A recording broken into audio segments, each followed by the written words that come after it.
Welcome to the Lessons from Leaders podcast. I'm your host, Brian Beckcom.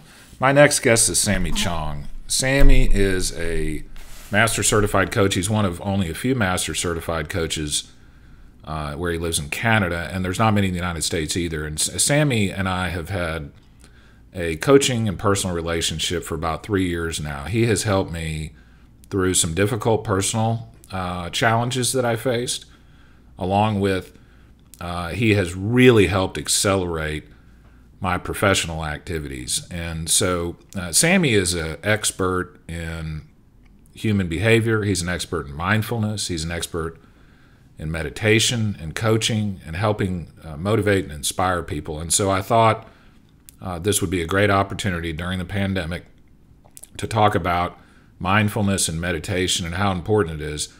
During the call, Samy and I, we talk about where Samy's from, what he does for a living, some of the recommendations he has for people to help alleviate some negative emotions that we may all be having during this pandemic. And we talk also a lot about meditation. We talk about meditation quite a bit. And that's because Samy and I both believe that everybody should meditate. If you're listening to my voice right now and you're not meditating regularly, please start, even if it's only 1 minute a day. And so Samy and I spend quite a bit of time talking about both the science and the practical aspects of meditation and mindfulness, which I hope you'll find particularly useful during these strange and difficult times we live in. And now I give you Samy Chong. Hey, Brian Beckcom here at VB Attorneys, and I've got Samy Chong on the podcast. As I explained in the introduction, Samy is a master certified coach. I kind of, when I think about Samy, and Samy's been my personal coach for going on, I think, 3 years now. But when I think of Samy as kind of, for lack of a better term, a life coach. And so, Samy, are you in Vancouver right now? Almost. You got the right country. I'm in Toronto. Toronto, okay. Stupid Americans. We just think there's this big country up there called Canada. So anyway, Samy, well, thanks for coming on. You have helped me in many ways, big and small, probably in some ways that you don't even know about, with in my personal life, dealing with some situations I've had that have caused me some anxiety and some things that maybe have made it to where I had some roadblocks in some of the things I wanted to do personally and professionally, and you really have helped me clear those roadblocks. So one of the things I wanted to get you on the podcast for is for your coaching and your thoughts on how people can deal with anxiety, stress, depression, the difficult times we're living in. But before we get into that, and I want to talk about your background, and I want you to tell people where you're from. But before we get into that, do you mind leading us on a short meditation? Absolutely, yes. So if you guys are all ready, if you're not familiar with meditation, just allow your curiosity and just allow your spontaneity to follow. So if you can close your eyes, imagine if there was a string at the top of your head being pulled so that your spine is nice and straight. And if you can, make sure your feet is flat on the ground. That's how the energy travel from the top of your head, what we call your crown chakra, to the spine and the base of your root chakra. As you begin to breathe, see if you can take 5 long seconds to breathe through your nose. And then breathe out through your mouth. Again, see if you can take 5 long seconds to breathe out through your mouth. As you begin to quiet yourself, you're going to be aware of maybe some noises, and maybe the fridge is humming at the background. or maybe you have different thoughts that come into your mind's eyes, just gently bring your awareness back to this breathing again. In breath, 5 seconds. Out breath through your mouth, again, 5 seconds.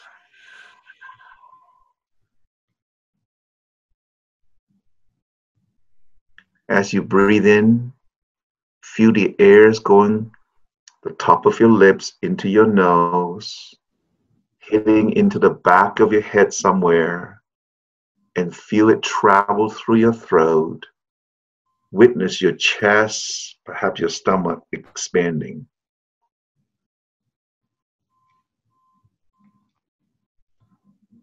And as you breathe out, notice your chest and your stomach cavity is full. Gently release the breath through your throat, your mouth, and feel the warm air coming out of your mouth.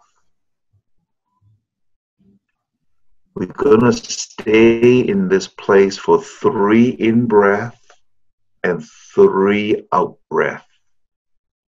Begin now. In-breath.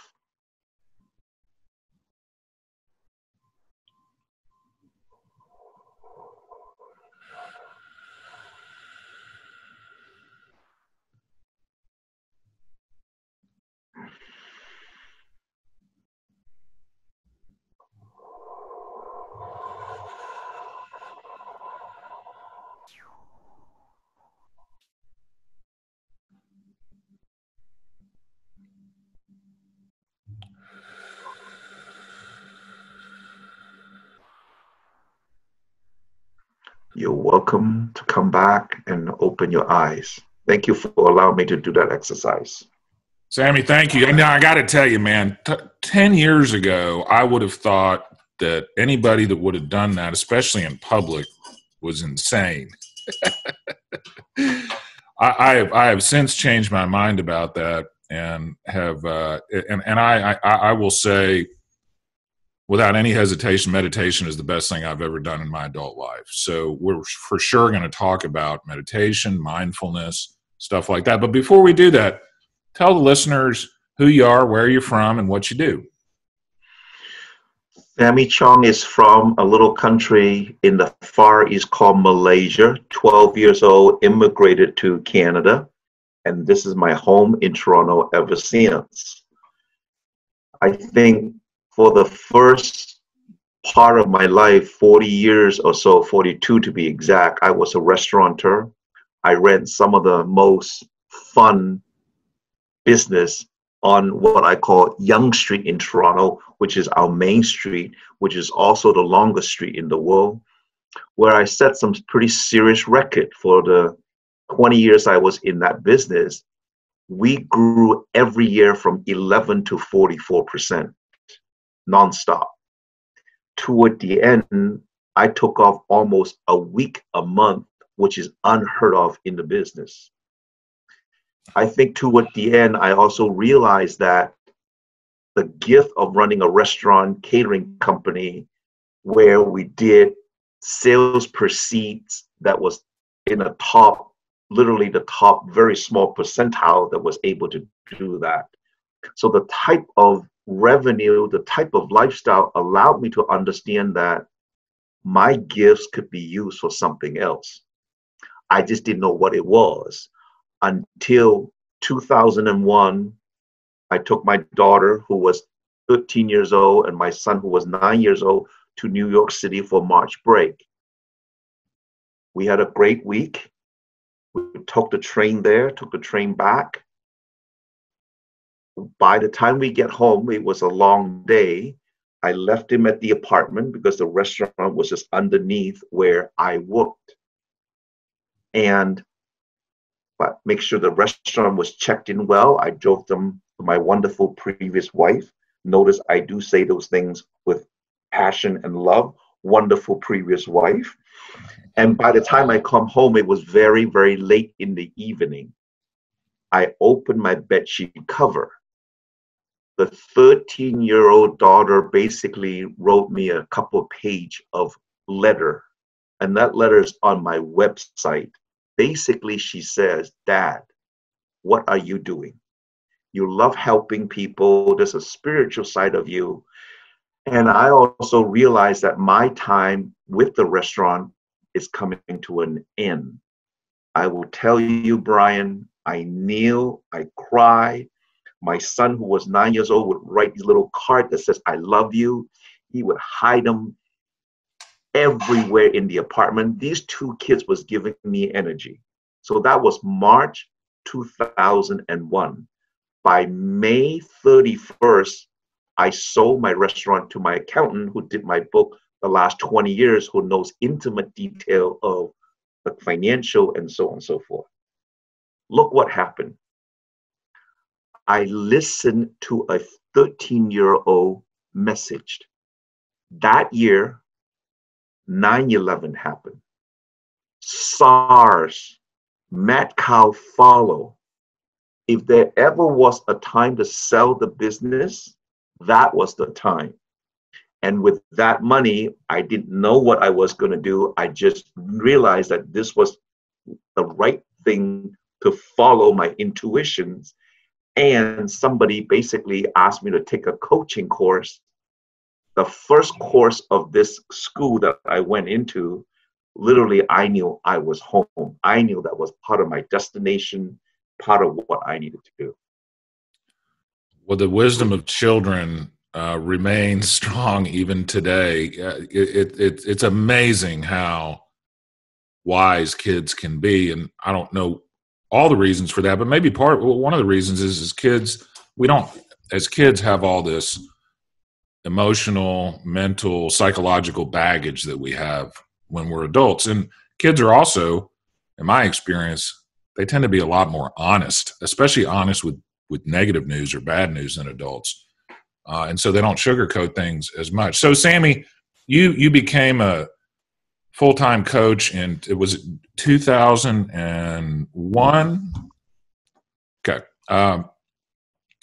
So tell us a little bit about, like, for instance, when you and I first got together, we first got together about 3 years ago, and it took, and I'm 47 now, so I think I was 40, either 44 or 45 at the time. And I think I told you a couple months ago, man, I had known about you when I was in my mid-30s, but I was way too immature to appreciate meditation and mindfulness at the time. And now I believe meditation and mindfulness is literally the number one most important thing that any adult can do in the world for their emotional and mental health. So tell us, before we get to talking about meditation and mindfulness, Samy, tell us about kind of the arc of your career as a master certified coach. In Canada, there's only about 50 people that are certified under that designation. In the US, I think there's about 2,300 people, and there's many other coaches and whatnot. There's very few that earn that designation. I think the minimum required hours of coaching is about 3,000 hours. Plus, you have to write exam. You have to let people listen to your call, provided the client allowed that, just to get into an arena where we are governed by the body called International Coaching Federation. So the requirement is pretty strict. As of this last year, I'm probably touching just under 10,000 hours of coaching right now. Wow. So there isn't much story about an entrepreneur, especially in the legal field, what they go through, what their struggle, what their challenge, and most importantly, how to design a life that you want to live. In other words, I've been very privileged using all the tools that I've learned throughout the years to design a life that I want, whether it's the island that I'm at right now, I call Inspiration Island, or the place I live. I really live a life of my design. So the MCC, the Master Certified Coach, it's very few people have earned it, and it is a pretty strict requirement for us to get there.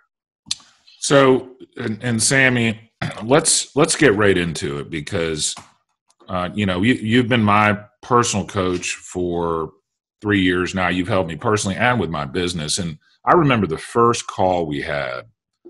I actually started crying, and so I called my friend Ben Glass, who had said, you got it, because I had called Ben and said, I know you're coaching with Sammy. Would you recommend it? And he goes, absolutely. So Ben was the one that really pushed me to it. But anyway, I called Ben afterwards. I said, man, Ben, what a great recommendation. I started crying during the call. And Ben said, yeah, I did too in my first call with Sammy. And I think, Sammy, that was because, and I don't know if this is your style with everybody, but in our sessions at least, what we started with the personal stuff, and then we moved to the professional stuff. And so, for example, my mother died when I was 10, and you and I talked about that in the first call. And there were some things that I needed to work on before I could be professionally successful. I had to get my personal life squared away. So talk a little bit, if you don't mind, about when you're coaching somebody and trying to get them better professionally, why you start with getting your personal house in order. Thank you for the question. How I would respond to your question is this. Everything in this outside world starts from the inner world. If your inner world is not at peace, if your inner world is not in what I call a state of grace, what you create outer, it mirror what the inner world is. Within the inner world, I wrote a book with Dr. Deepak Chopra, Jack Canfield, and Dr. Dennis Whitley. My portion of that book was, what are the stepping stones to success? And I break it down into 4 P: purpose, pain, passion, and priority. Every human being, every soul that comes to this earth have a purpose. Most of us go through life, don't know what that is. Our purpose don't have to be like Muhammad Gandhi or be like Mother Teresa. You doing the podcast is part of your purpose. This is your number 9 and you love it, you enjoy it. And I know without a fact, one listener or more at least are going to be touched by what you do. That's part of the purpose. I remember reading something about this orderly in a hospital. When asked, why do you do what you do? He says, when I wheel somebody from their bed to the operation room or to the x-ray or to wherever, I have a window of this much minutes or time to make them happy, to make them joyful, or to hold their hand, or just not say anything, to simply be with them. That's his purpose. That's his why. So if you want to read more on that, Simon Sinek's got a book called The Power of Why, or that's a wonderful book for you to understand why do you do what you do. So that's purpose. Passion. Most of us have passion inside us that hasn't been released. That's why a lot of time, a lot of people go through what I call midlife crisis. Why? We're all human beings having a spiritual experience. My bad. We're all spiritual beings having a human experience, not human being having a spiritual experience. Who is talking now? Who is listening now? It's a spirit. That spirit, that essence can never ever die. As a spirit, each of us comes to this earth for certain things. One of them is how to live a purposeful life. What is that? What's the passion? What is it that you love, that you wanted to do? Lots of people say, I want to write a book, I want to travel this, but most people never actually do it. So we have purpose, we have passion, we have pain. there was some residual amount of things with your mother's passing that you were still hanging on. We all have that somewhere. If you don't figure out a way to look at it with the right perspective or lens, that glasses that you wear actually hold you back. So as you clean and cleanse these 3 P's, it allows you to see, respond to the world very differently. And the last one is what I call priorities. With so many things coming toward us every single day, so many stimulus. As I walk out of the subway of my Toronto transit system, even in between the steps, there's marketing message. Remember, every message you read, everything you hear, you have to process it. If you don't find a way to prioritize or calm your mind, which is what mindfulness is, you are constantly thinking, reacting, and always trying to figure out how to deal with all this stimulus. And that's why most people living this life today are getting very stressed. You add the pandemic on top of that, and their future and all those thoughts, well, you've got the recipe for a lot of people mentally, emotionally are struggling during this time. And we're going to talk specifically during this podcast, I hope, about what you and I are personally doing to help us cope with the stress and the additional anxiety of the pandemic. But 2 points I want to pick up on there real quick, Sammy. You talked about purpose, and I'm probably going to mess this story up a little bit, but I think I've got the general point correct. You were talking about purpose, and it reminded me of the story. I think it was about, there were 3 bricklayers, and they were building a church, and they asked the first bricklayer, "What are you doing?" And he said, "I'm laying bricks." And they asked the second bricklayer, "What are you doing?" And he said, "I'm building a building." And they asked the third bricklayer, "What are you doing?" And he said, "I'm building a house to worship the Lord God for the next 500 years. Who do you think had real purpose in their life? Who do you think was really enjoying their job? So that kind of reminded me of that story. If you think what you're doing is putting bricks down, you're going to have one idea about your job. And if you think you're building a structure that's going to last for 500 years and allow thousands of people to get closer to God, you're going to have a different feeling, obviously, about your work. And then the second thing, Sammy, that you talked about is this constant stimulation.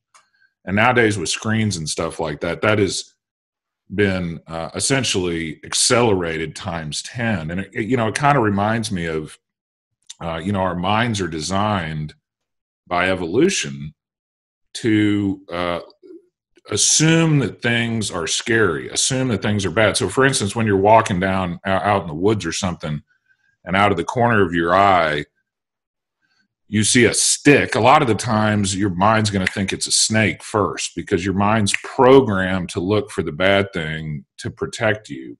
But it's like the Buddhist saying, what often happens is we think we see the snake, and so we're afraid or we're anxious, and we jump back, and then we realize it wasn't a snake, but we still had the exact same experience as if it would have been a snake. And then some people have problems. Actually, all of us have problems to one extent or the other of letting go of that fear response that we just had. So there's a great book on this called "Why Don't Zebras Get the Blues?" or something like that. And the basic idea is, a zebra gets chased by a lion and escapes. He's not thinking about that lion 2 days later. He forgets about it. So talk a little bit about, let's talk a little bit about the 4 pillars that you were talking about. Maybe we can take those in order. Let's talk about purpose first. Like, how do you recommend people go about either finding or creating their purpose? So if you know what a Venn diagram is, think of three circles where the middle meets, and that's your calling or your purpose. The first circle, write down without hesitation, without restriction, what is it that you would love to do if you never have to worry about money, ever worry about paying a bill? Whether it's travel, whether it's photography, whether it's, just write it all out in circle number one. Circle number two, what is the greatest need of our world today? I'm the youngest baby boomer because I'm 60 years old. We were traveling, we were doing a lot of cruise. Now everything is shifted and changed because now that's an incubator for this virus. So what is it that the world need more of? My lower mobility, we're probably going to go first. So we need to design things that help me walk, climb upstairs and whatnot. So write down from your perspective, what you see with your eyes glasses, what's the greatest need of our world today? Spirituality is another huge need. And what I mean by spirituality is this deeper conversation, deeper connection with one soul to another soul. So in other words, look around you with your eyes. What do you see the world needs from your perspective? Circle number three, that's where the money equation comes back. What and where will people pay you to do what you do? So if you like to photograph and do very interesting photograph, there are websites that can upload your stuff in which people will pay for that. So in other words, the basic building block of finding your purpose is to map out what you love to do, what's the need of our world, and if you need money, where does the money come from? In that tiny circle, it's what your bliss or your passion for doing your purpose. Now, there are other modality to get into what your purpose is. We are, as coaches, we're trained to help you carve out your life purpose statement. But you know, Google, how do I carve out, find my purpose?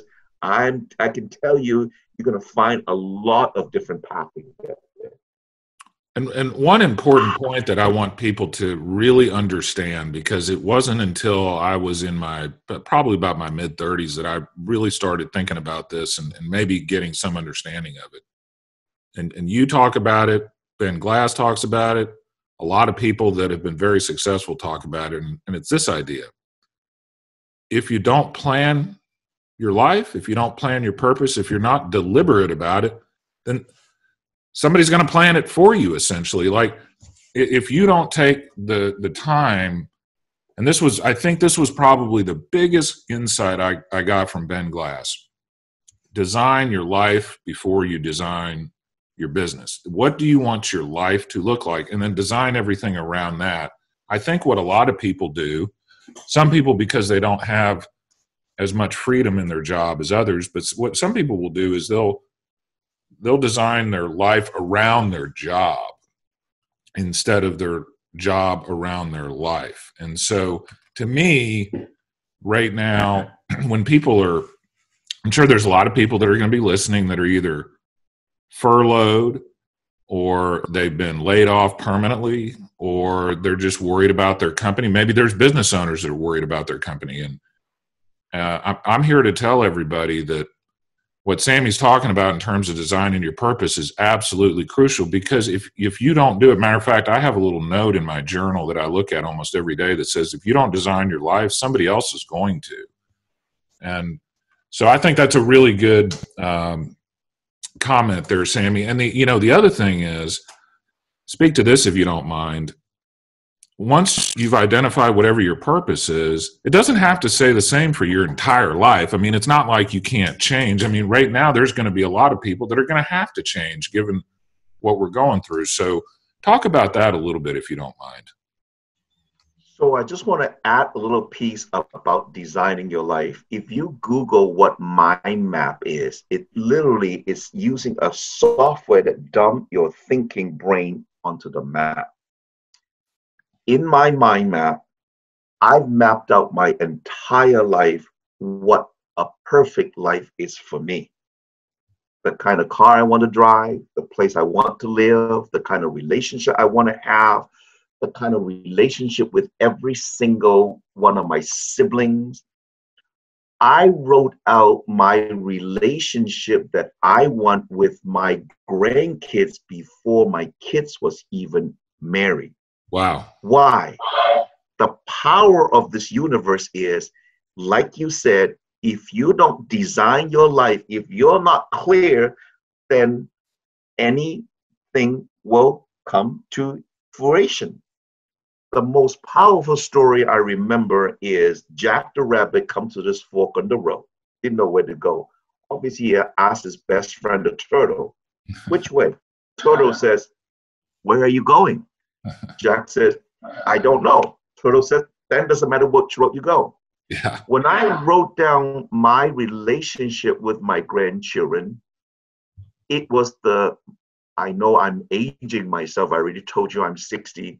Back then, there was the courtship of Eddie's father, where it was a story of a grandfather, father, and the son. The temperament, the patience the grandfather had for the grandson, that was my vision. That's what I write down.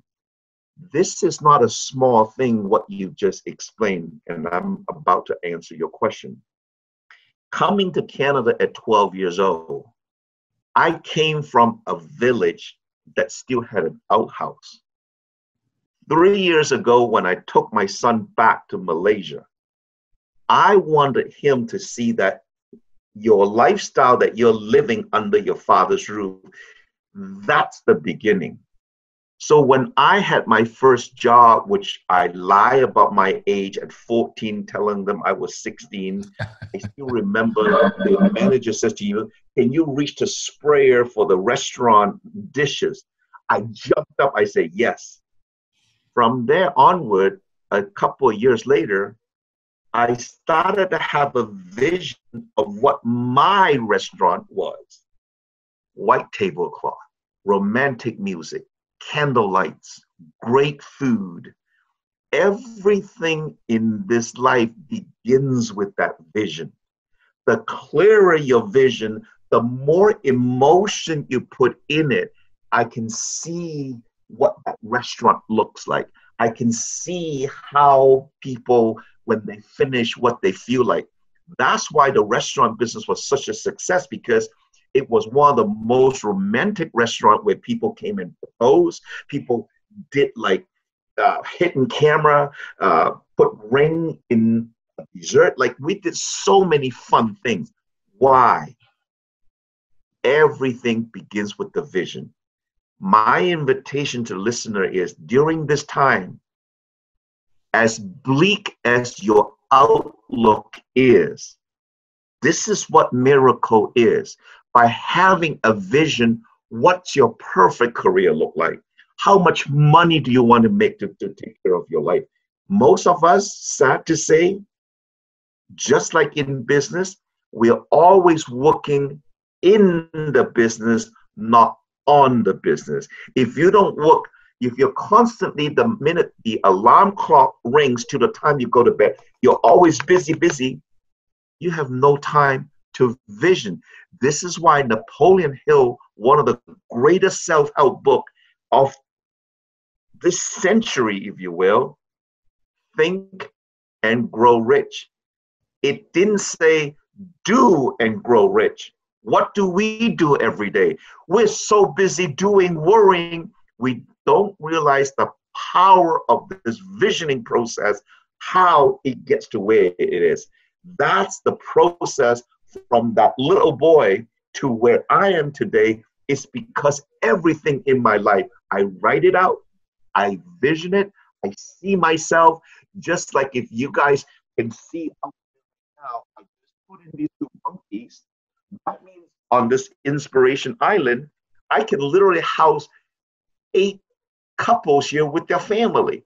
It's a vision. It started that I want to use this place to entertain people I care about, that I love.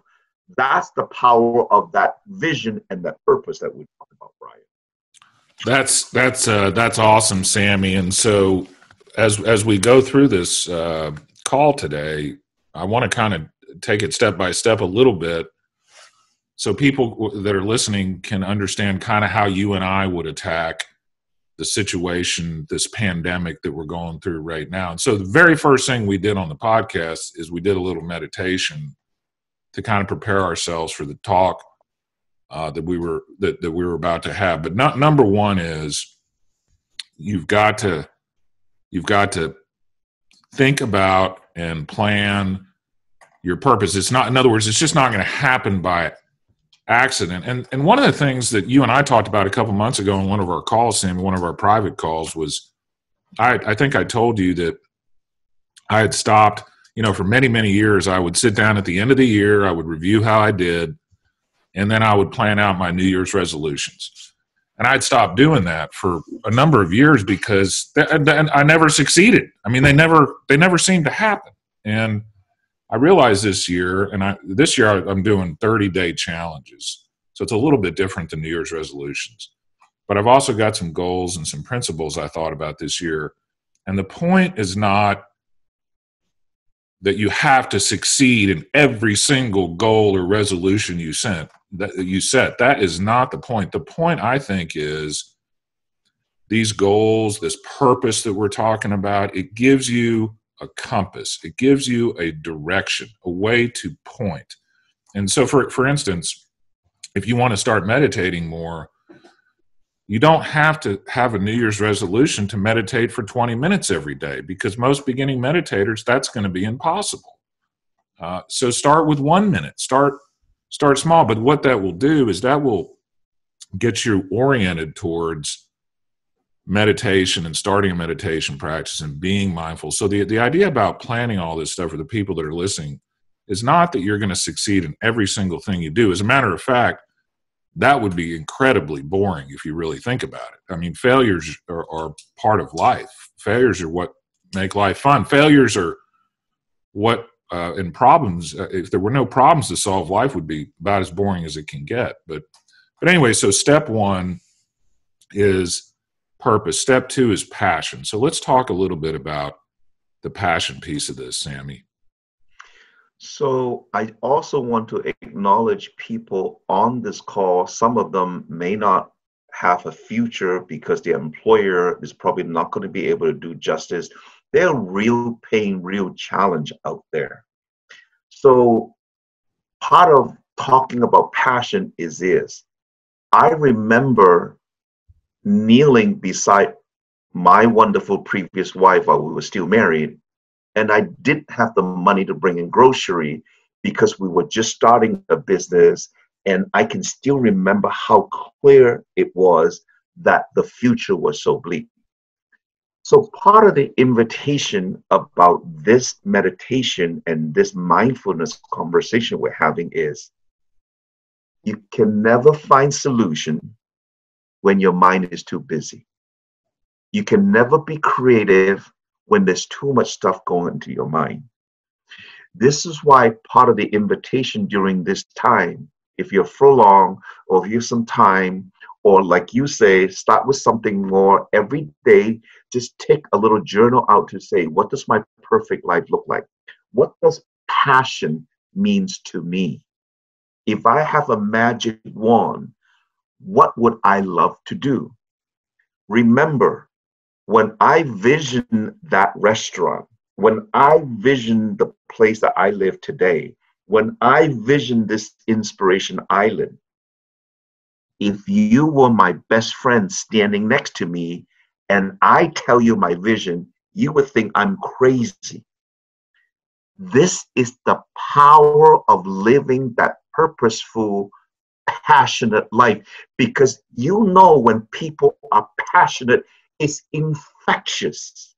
When you do things that doesn't inspire you, it actually Your soul is actually like a grape slowly being in the fridge for too long. It shriveled. The power of inspiration, the power of living this passion, you're going to attract more and more of the things that you have vision that you want. But this is why it's not an accident. Maybe this pandemic is allowing you to slow down, to plan, so that you can speed up again. This is why it is so crucial, like you said, start with 1 minute, start with 2 minutes. Meditation doesn't have to be just what I taught you. Golfing is a form of meditation. Martial art is a form of meditation. For those of you that are runners, you know when you get into that zone, that's meditation. Gardening, kneeling, working with the earth, with the beautiful and flowers, and it's a form of meditation.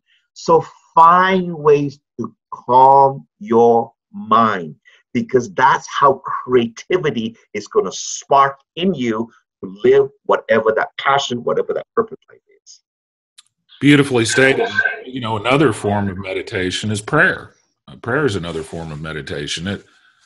And just to be clear, I think, and I'm speaking from personal experience, because when I first started meditating, before I meditated, I thought meditation was a bunch of woo-woo spiritual nonsense, right? I was, had one of those logical minds that just sit there and do nothing for five. I mean, what good could that possibly do? And I was going through some hard times, and so I frankly got just lucky. I read a book called 10% Happier by an NBC newscaster who had a panic attack on national TV. And then he started meditating, and he was a very skeptical guy. And the way he wrote the book was as a skeptic of meditation. Like, he didn't believe it either. He thought it was a bunch of nonsense, just like I did. But when he did it, he found out how powerful it was. And one of the misconceptions I think people have about meditation, at least I know I did, is when you start meditating, you stop your thoughts. And once you start meditating, you very quickly realize that that's impossible. You can't stop your thoughts. Your brain is constantly generating thoughts.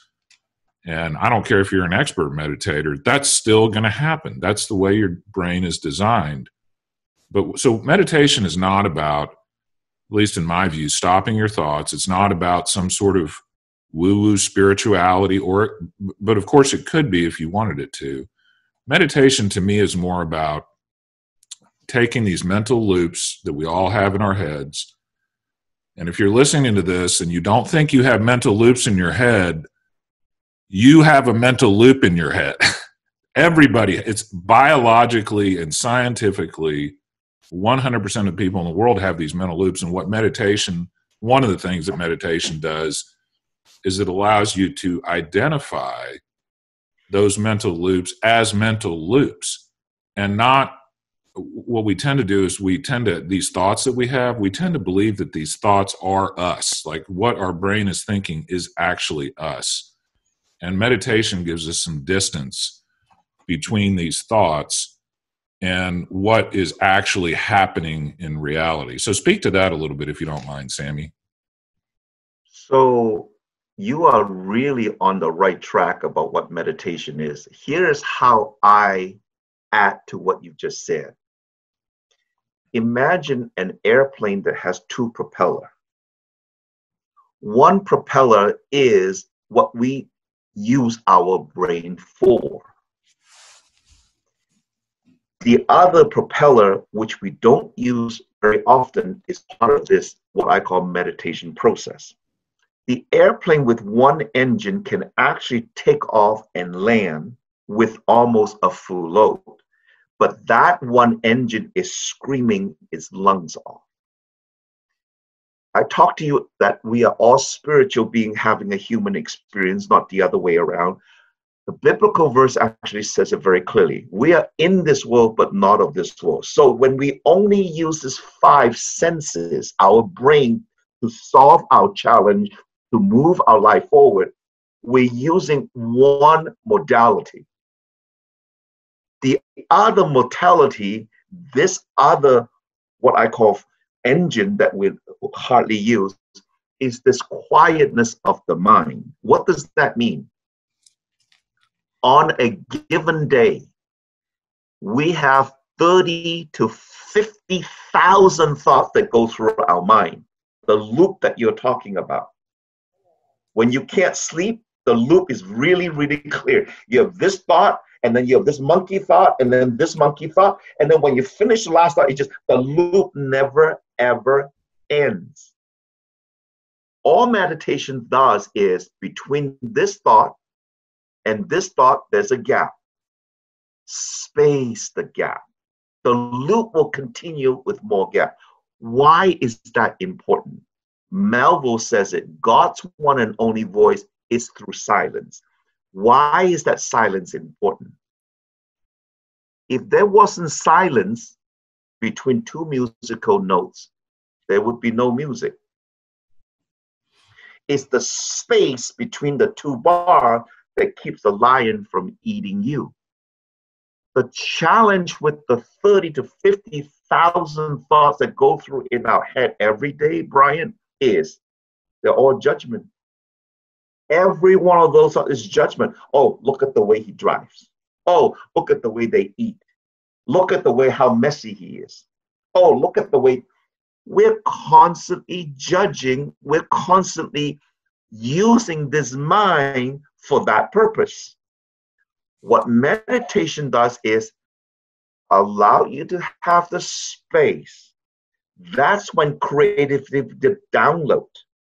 That's why one of my most powerful prayers, if you believe in that, is lead and guide. I surrender. Allowing the spirit, the other engine of this airplane, to use its infinite source to help me do this. That's the power of this balance of using this meditative method to go. The more I'm centered, despite the outer circumstances, despite the furlong, despite what's going on, I know there's an answer. I just know that I need to stay in that space. That's why I've always said, worry is praying for things you don't want. Worry is a prayer. How do we change and use that space, that prayer, that meditative state to really visioning what is our purpose, what is our passion, what does a perfect life looks like for us? Yeah, great thoughts there. I'm reminded of the famous quote by Mark Twain, and he said, "I'm an old man and have known many sorrows, most of which never happened." And the point he's trying to illustrate there is and particularly nowadays during this pandemic, a lot of us are, probably me included, thinking about all the bad things that could happen, all the people that could get sick, what's going to happen with my job. All those are projecting thoughts into the future. None of those things have ever happened, but because I'm thinking about them, and a lot of people are probably thinking those kind of thoughts today, it's as if they are happening to you right now. There is basically no difference if you're thinking about all these worrisome thoughts and actually experiencing the worrying events themselves. And so meditation allows people, you're still going to have those thoughts. Those thoughts are not going to go away, but it allows you to see them for what they are. Yes. Which is a bunch of they're basically chemical signals in your brain, and that's it. They're not real. And so meditation gives you some space. The other thing meditation does, and this has been pretty powerful for me, Samy, is if you tend to have strong emotions that you don't like, strong negative emotions like anger or sadness or things like that, let's say you get angry. If you are mindful, if you recognize when you're angry that you're angry, you can't stay angry anymore. The only way you can stay angry is by feeding a mental loop again and again and again and again. And the only way I know to break that pattern is through meditation. So, Samy, we've gotten off a little bit on meditation, but I do want to talk about So again, I'm sure there's a lot of people that are skeptical about meditation like I was, but there's another kind of meditation that I really, really like that I would strongly recommend people try once they get into meditation, and that's loving kindness meditation, or what the Buddhists call metta, M-E-T-T-A, metta meditation. And so I'll describe what this is real quick, and then maybe I'll have you talk about it a little bit. It's essentially wishing other people happiness, wishing people peace, wishing good things on other people. And when I first heard about this, I thought, oh my gosh, this is so silly. Because the first time I did this meditation, the first thing I had to think about was somebody that I had a completely uncomplicated, loving relationship, and there was no problem. So I was thinking of my daughter, and I was wishing her well, and it was very, very easy. Then you think of somebody that you're neutral about and do the same thing. And then you think about somebody you really, really don't like. So I was thinking about like my worst enemies and, certain politicians that I don't like. And I'm sitting there wishing them well, wishing them peace, wishing them happiness, and thinking, God dang, at the same time, I can't believe I'm doing this. But amazingly, Sammy, what I found was for the rest of the day, I would just be in a much happier, much better mood. It's almost like you're reprogramming your brain, instead of thinking negative thoughts, to think positive and loving thoughts. So talk a little bit about loving kindness and metta meditation. Notice what you just said. You can stay mad, angry of all these judgment thought you have of all these people. That's all about you. When you learn to have more compassionate, practicing this metta meditation, it's about them. When you begin to focus on serving others, giving others, whether it's through prayer, through thought, it doesn't matter what it is. That's the power of you now actually elevate your cortisol in your brain. That makes you feel good. Harboring judgment, nothing wrong with that. This is why I say all these are part of the stress that we'll go through, having 30 to 50,000 thoughts that we go through every day. And because we have all these negativity going on, it affects our body. So a couple of things. Dr. Emoto wrote a book called Message from Water. You want to talk about the power of meditation, how it affects you? Basically, what he did was he wrote the word love, put it on top of a pan of water, and he wrote the word hate, put it on top of a pan of water, and then he basically put it in the freezer. Once the water is frozen, he looked at the crystals and he analyzed it. The one with the love, you can see how powerful, how brilliant the crystal of the water is. The one with the word hate, you could see it's yellowish, it's not perfect circle or not perfect triangle. You can start to see the difference. Then he did all sorts of exercise. He got a group of kids with cooked rice, putting it on the window. Every day the kids would come, wow, you look so beautiful. Wow, you look so delicious. And then the same windowsill on the other side, you are so ugly, I hate you, and whatnot. And guess what? One that sent thoughts of hate and anger get moldy much faster. So he did all these exercise. He got the Shalom priest to go to one of the most, what we call polluted water in a dam. They took the sample of water before, they took the sample of water afterward, they freeze it, they look at the water crystal, and you can see the difference again. The water in India, the Ganges, is one of the most polluted, dirty water in the world. When he take a sample, freeze it, the crystal, the beautiful water is so incredible under the microscope. Think about it. We're composed 70 to 86% water in our body. What you think about, how you judge, holding all the anger, whatever you just talked about, how can it not affect our body? That's why the word disease is actually two words. Dis-ease of the body.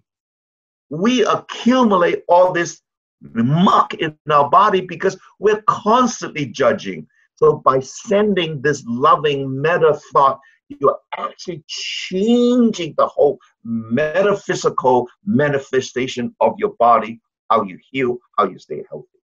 That's the key.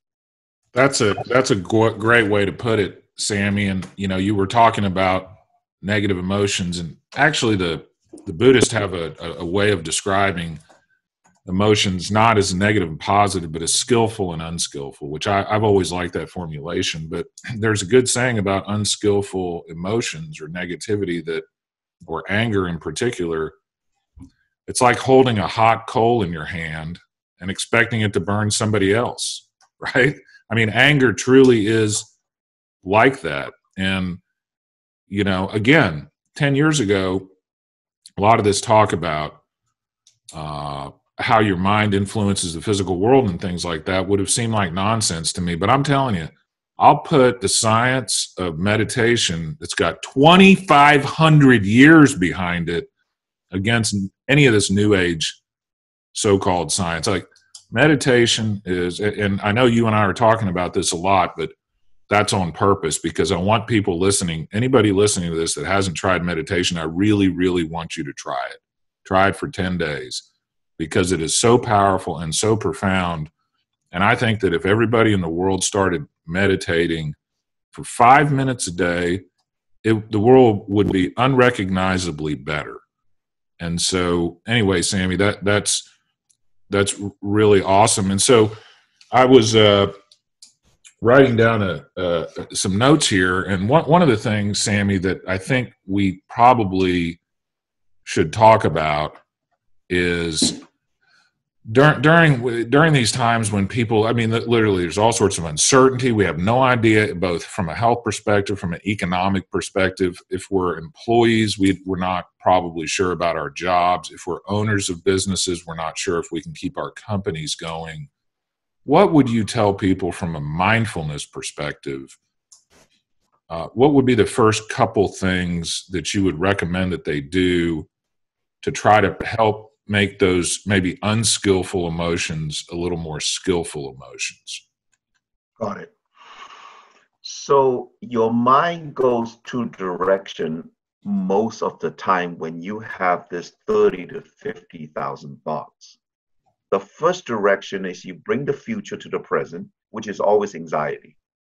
The second direction, you pick the past, you bring it to the present, there's always anger. So if I start to talk to you about what my wonderful previous wife did 20 years ago, if I bring that all out to you, I can tell you by the end of the conversation, I'm going to be angry. If I take the future way back when I was a single father, talking about, God, I just started this new career, how am I going to go? Nobody has done this before. When I bring the future to the present, it's always anxiety. So first thing first, you have to begin to be aware of your thoughts. Are you bringing the future to the present or bringing the past to the present?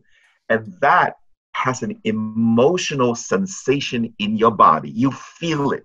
There's actually you breathe heavier. There's a weight to it. The minute you realize you're going down the rabbit hole of that negative emotion, the first thing I learned to do now is, Sammy,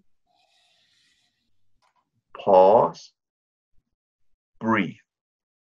That emotion in your body only lasts between 5 and maybe 12 seconds. Just observe and let it pass. Once you do that, then you're not reacting. You are now begin to learn to respond. So it's almost like the first base you got to get to. Be aware of the emotion. Be comfortable not doing anything but to observe it. That's the first one. The second one is, from here, when emotion is not reacting, you can respond. So if you're not sure about what's going on in the marketplace about the future, this is where you can now start to have some dialogue. If you're running a firm with your key staff, to say, what's the good out of this? What's the bad? And how can we gain some sort of what I call opportunity out of it? Remember, during Depression, people make money by selling 5 cents coffee. People make money by selling books. I can see other people now thinking of specialty guard. Like, there's many different ways to move forward once you identify what is your purpose, what is your passion, what is it that you love to do, because it ties into what the next chapter of your life is. So when you are not reacting, you can start to have different conversation with people to go, what do you see? Remember what I did with the exercise? What is the greatest need of our world? If it's law firm, maybe we need to shift. Maybe we need to look at how else we use social media to get more people in. Different law firm, different soul. Here's how I can bottom line it. The answer is always near you once you stay in the presence.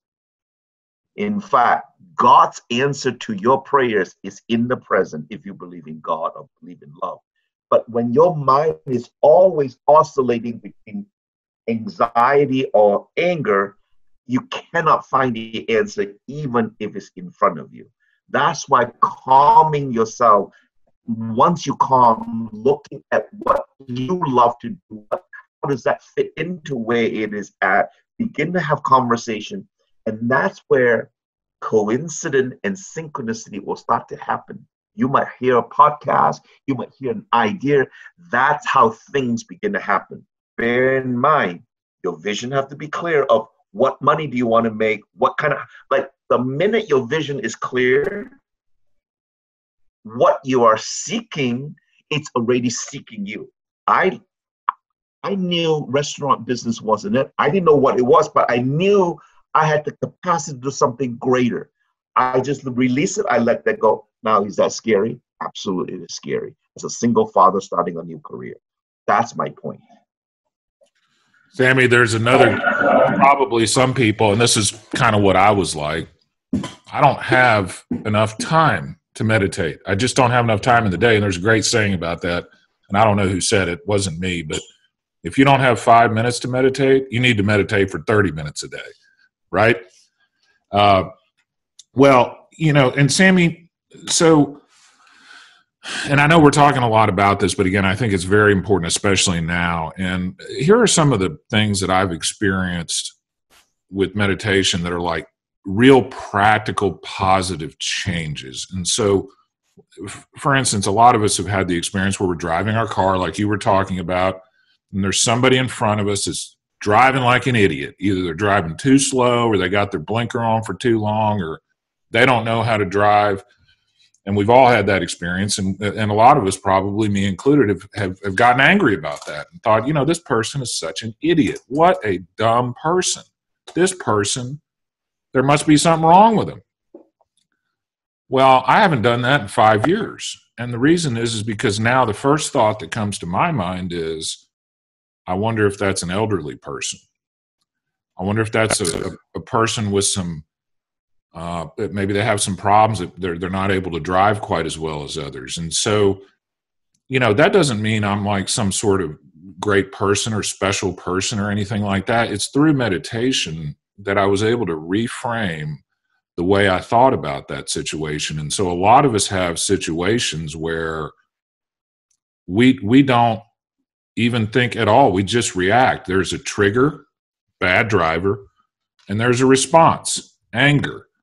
And we don't even think about it. It just comes naturally. And I would claim that if you have too much of that, like in other words, if you lead your life where a trigger happens and you just respond without thinking, that you're not a conscious agent anymore. You are a programmed agent. You're being programmed by your environment to react in ways that you don't really control. And so so that's a practical example of how meditation has helped me with any kind of road rage. The other way, it's very hard to stay angry for a long period of time, because one of the things you can do when you meditate is you can, like, let's say you're mad about something and you go in and meditate. You can sit there and ask yourself during your meditation, what is anger? What is actually happening right now? Like, what am I experiencing? And what I found is I experience physical sensations. I experience some feeling in my stomach or my belly.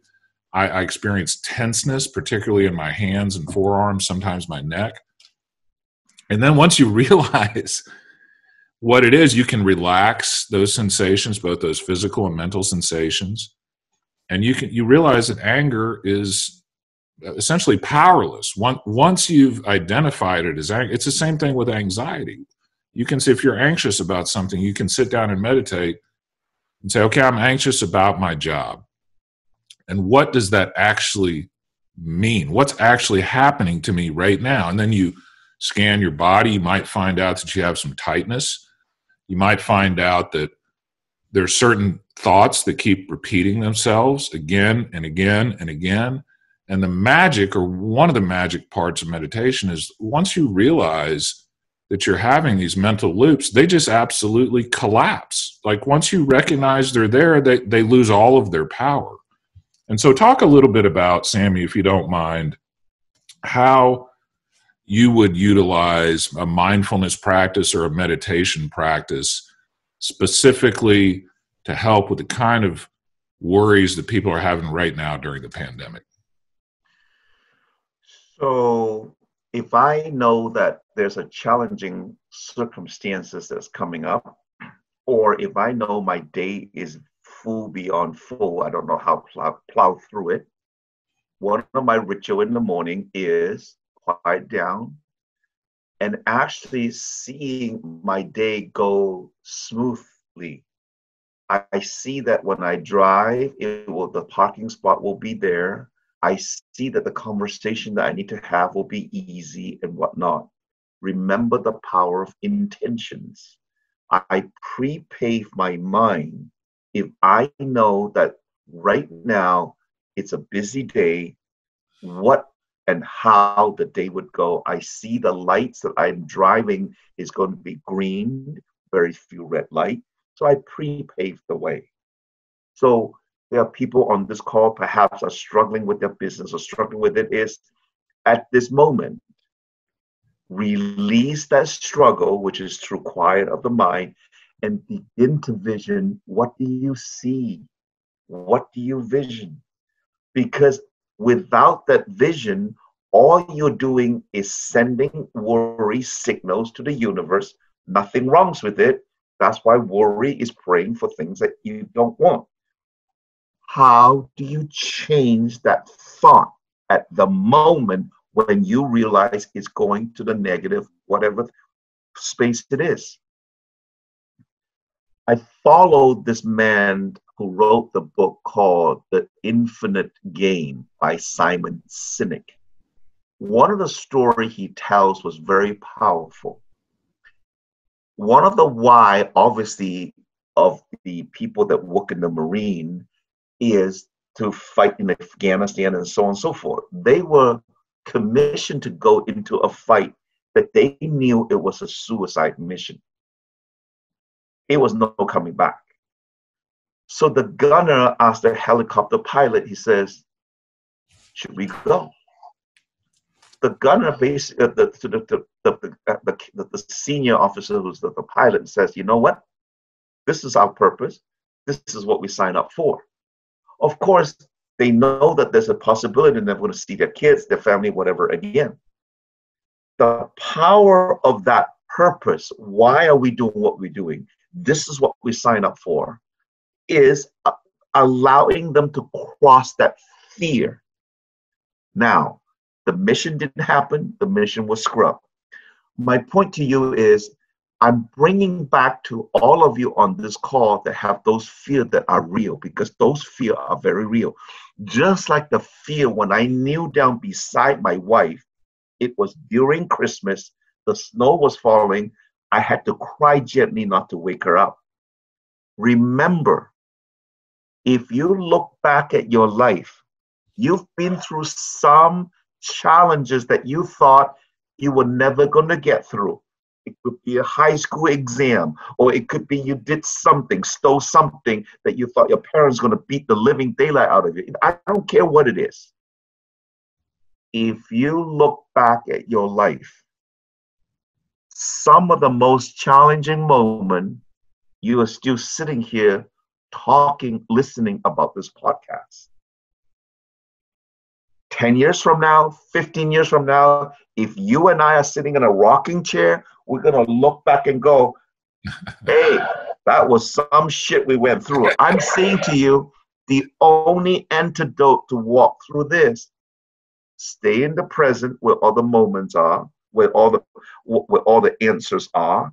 Having a gratitude journal, like what you talk about, is making sure that you are thankful and always whatever. Have a powerful vision that you know you're about to go into the rabbit hole to say, you know what? Thanks for reminding me of what if. Here is the vision that I want to see. Here is the vision that I want to live my life, because that's what I deserve. That's the antidote in moving through this particular fear that we're all going through.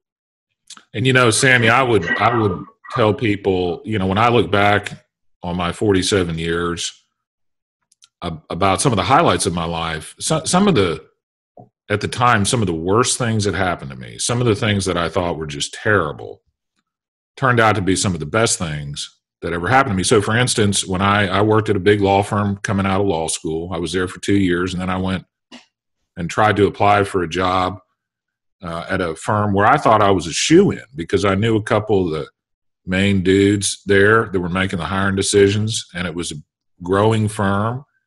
And I thought I was a lock, and I didn't get the job. And I remember coming home that night and laying on the couch and crying. It's the last time I remember actually crying, other than out of joy when my kids were born, but crying out of sadness. And I literally laid on the couch and cried for an hour, didn't get the job.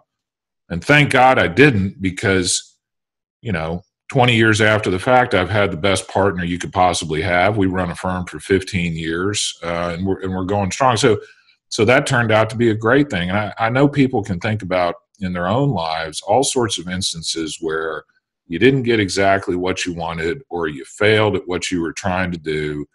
And at the time, it seemed awful.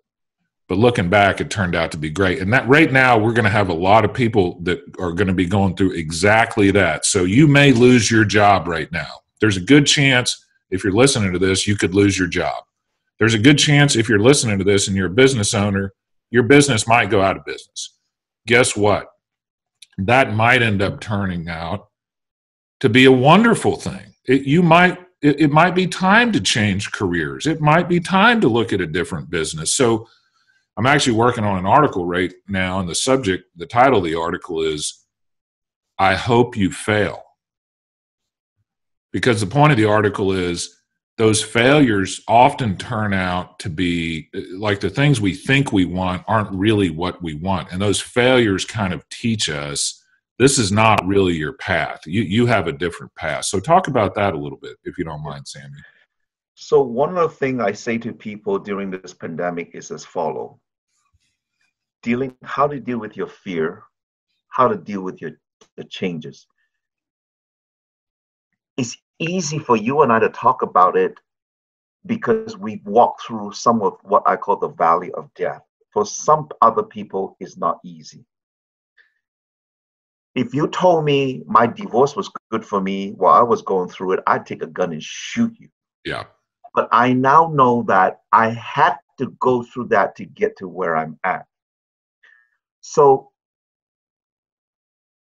understand that everything that you're going through, as painful, as difficult it is actually for your highest good. So part of it is, How do you stay grounded and not loses that, what I call anchor? That's really the key. Alvin Toffler, the futurist who wrote the book back in the 80s and 90s, says we have to learn, unlearn, and relearn. Because if you look at my son's career, you and I probably have about 2 careers, maybe 3 careers top. My son's probably going to have at least 15, 20, maybe 30 careers because things are moving so quick. So here's the bottom line. If you can't adopt, if you don't learn to let go and surrender, if you don't use your powerful $1 trillion mind, which is what this is, aside from you saying just turning it on, turning it off, living a life of unconscious, these pains are going to be even more real for you.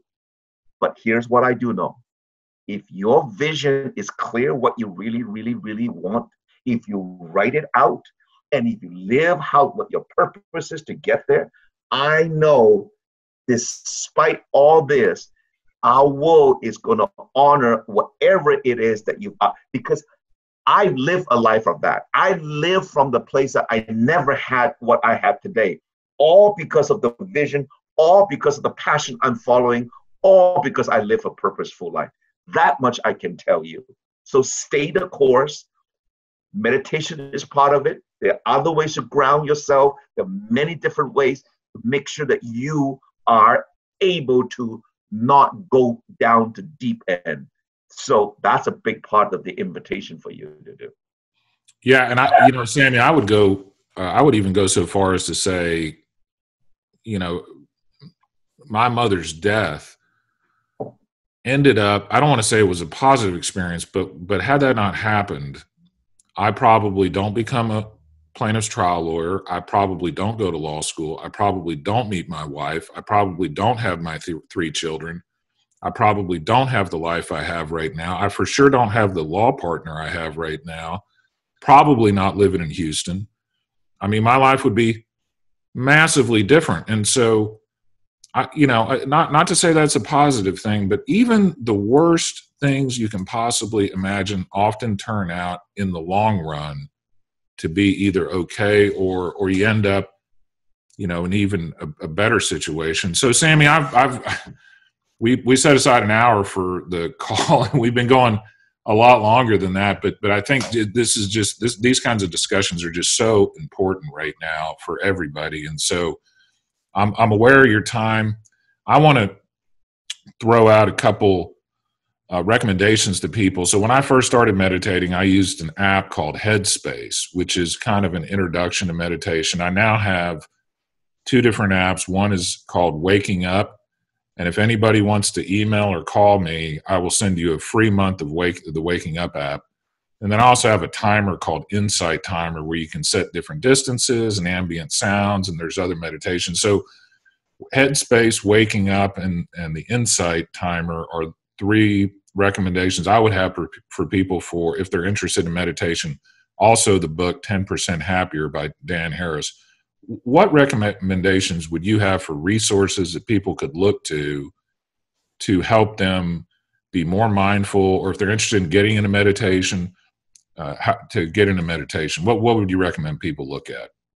So the first thing you already shared with the group, that is, don't set yourself up for failure. Don't meditate for half an hour. You're not able to.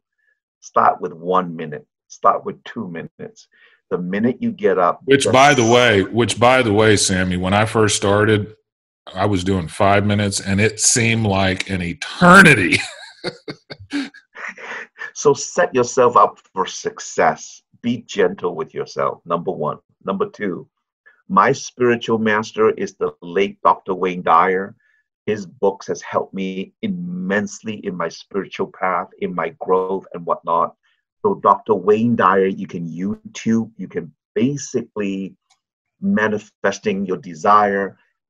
All the books that he has, it really allowed you to get a sense of what this path that we are inviting you to, number 2.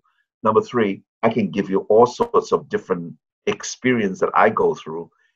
Just use Google. How do I meditate? and find one modality that honors you, because you have to find your way. I can share you the way. I give you Dr. Wayne Dyer, which I love. The Power of Now is another brilliant book, but you have to find your own way. I think on the call today, you get a huge sense of the power of this meditation in helping you move your personal and business life forward. I think that's the key. Thank you, Samy. That's awesome. I've kept you for longer than I said I would, and so I appreciate you sticking with us for a little bit. Last question I have for you, Samy. Where, if people wanted to find you, if people wanted to ask you questions, reach out to you, where on the internet or elsewhere can they find you? The easiest is probably Samy Chong with one M, SAMYCHONG at Rogers.com, ROGERS.com, or Corporate Philosopher Inc. is probably my web address. Or you can text me or call me at 416-347-2814. I love to answer these questions because these type of conversation, I know is one of the need of our world, because we're looking for something above and beyond how we live our life anymore.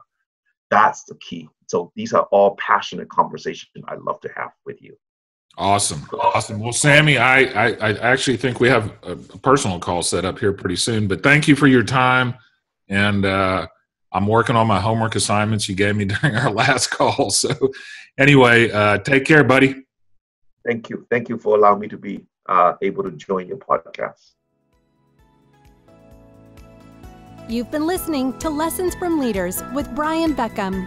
If you've enjoyed this week's interview, be sure to subscribe, rate, and review this podcast and keep up with the latest episodes. You can also connect with Brian through his firm at vbattorneys.com.